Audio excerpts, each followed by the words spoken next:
On June 11th, we have a full moon in the sign of Sagittarius. It's got kind of a heavy quality. It's calling us to think about the intentions we set or projects we may have started with the new moon around May 26th, and maybe cut back on those a little bit if they don't fit with our practical capacity, let's say.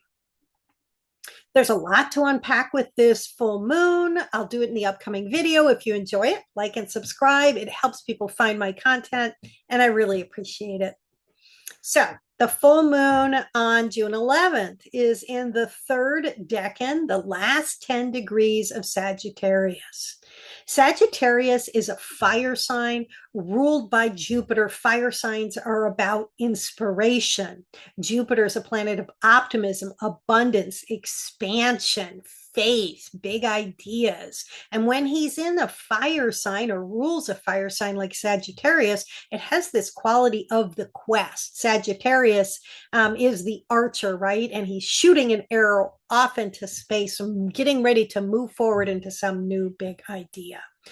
But when we get to the last decan of Sagittarius, the person who's on the quest is getting a little tired. There's a little bit of a heavy quality. You see here the tarot card, the 10 of Wands, and you see the man, he's taken on a lot. He's trying to finish that quest. And the question is, what is possible and what is not?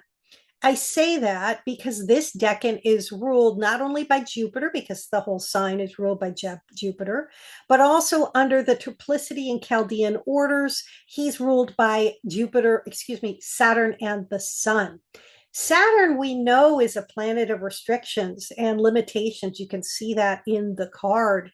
Boundaries, what's possible, what's practical in the real world. And our person here is up against it, right? So if you set some intentions back on May 26th or started something new, you're at the full moon. It's a culmination of the cycle, time to refine and decide what you can do and what may be more difficult. I'm also going to show you the Thoth Tarot deck card, which is called Oppression. It doubles down on the heaviness of this card. You can see Saturn in the background there, that in that deck.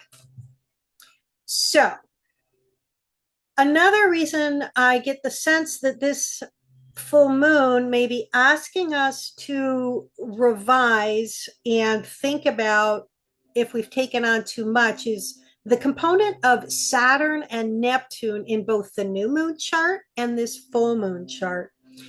Saturn and Neptune are now at the very beginning of Aries. In the new moon chart, they were in a sextile to the new moon.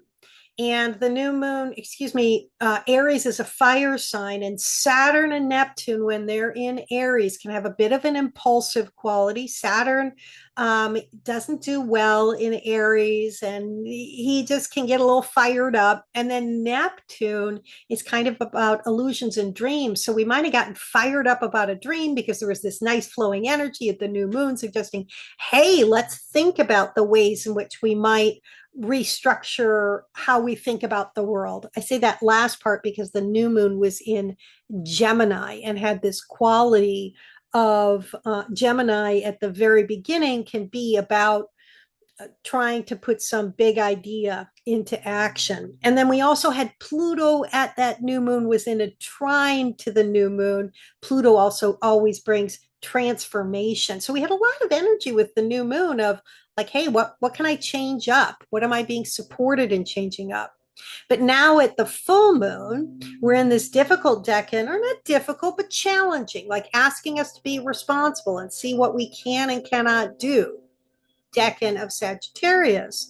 And then in this full moon chart, in addition to the moon being in the last 10 degrees of Sagittarius, we have that Saturn Neptune still at the beginning of Aries, and it's in a square to Jupiter, which has entered Cancer, and Mercury.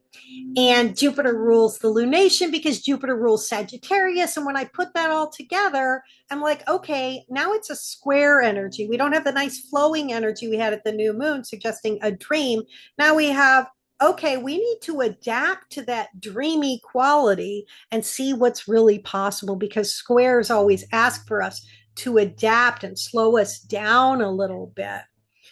So I hope that was helpful to you. And again, like and subscribe if you enjoyed the video. And I will see you at the next new moon, which is on June 25th, I think. Have a great day.